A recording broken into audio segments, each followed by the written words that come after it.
வணக்கம். Kolaveri boys cricket club Coimbatore Marudhamalai அடிவாரம் இருக்கக்கூடிய டீமு. உங்களுக்கு மோட்டிவேஷன் கொடுக்கக்கூடியது ஆண்டர் ரசல் அவர் கொடுக்க சொல்லிக்கிறப்ப உங்கள் டீம் மென்ட்டுக்கே ஃபுல்லாக. கிருஷ்ண பிரசாந்த் கேப்டன், அவரே opening. Sivakumar opening batting. Selva bowling. உங்களுக்கு மொத்தம் டீமுக்கு மோட்டிவேஷன். என்ன மோட்டிவேஷன்? எல்லா மேட்சையும் தோச்சுட்டே இருக்கிறீங்க, கேட்ச் நிறைய விடுறீங்க, டீமு ஒத்துழைப்பு கம்மி. பிரவீன் ஒரு பையன் லேட்டாக வர அப்படி கிடக்குது விளையாடுறதுக்கு. மேக்ஸிமம் அடிக்கடி தோக்கிற காரணம் என்னென்னா நீங்கள் இறங்கக்கூடிய தன்மை. யாருமே ஸ்ட்ரோக் போட்டு ஆடுற ஆள் இல்லை, அடித்து ஆடுற ஆளுகளை வச்சுட்டு ஒன்றும் பண்ண முடியாது. மெயினாக பவுலிங் யாராச்சும் இருப்பாங்களா? பேட்டிங்கே சுத்தமாக வராதுன்னு இருப்பாங்களா? நல்லா கேட்டுக்குங்க கிருஷ்ண பிரசாந்த் கேப்டன். பேட்டிங்கே சுத்தமாக வராதுன்னு இருப்பாங்களா? அவங்க பவுலிங் போடுறதுக்கு தான் யூஸ் ஆவாங்கன்னா அவங்கள ஸ்ட்ரோக் போட பிளேயராக மாற்றுங்க. ஒரு ஆள் கண்டிப்பாக வேணும், ஒருத்தர் 2 பேர் டீமுக்கு கண்டிப்பாக ஸ்ட்ரோக் போடுறவங்க வேணும். அதுக்குன்னு பாலை வேஸ்ட் பண்ணுறீங்கள, ஸ்ட்ரோக் போடுறீங்க, நல்லா ஹேண்ட் பவரை பவுலிங் ஸ்பீடாக போடுறீங்களே, ஒருத்தரை பேட்டிங் பழக்கி கொடுங்க. சிங்கிள் மட்டும் ஸ்ட்ரோக் மட்டும் போடுற மாதிரி பழக்கிங்க. இக்கட்டான பிச்சில் நீங்கள் விக்கெட் போச்சுன்னா முதல் டவுன் இறங்கி அடிக்கவே கூடாது.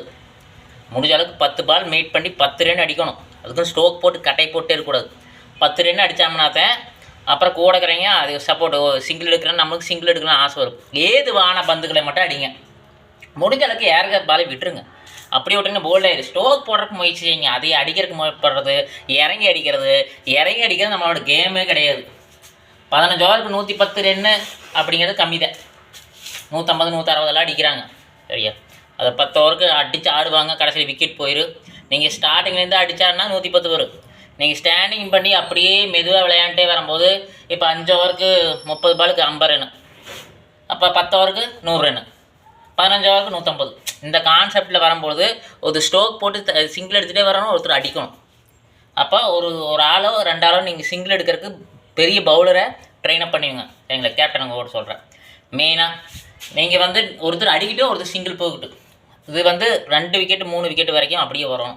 அதுக்கு மேலே 4 விக்கெட்டுக்கு மேலே நீங்கள் அடிச்சு ஆடலாம், என்ன வேணால் பண்ணலாம். ஃபஸ்ட்டு ஸ்டாண்டிங்கை பாருங்கள், எல்லோரும் ஒற்றுமையாக இருங்க.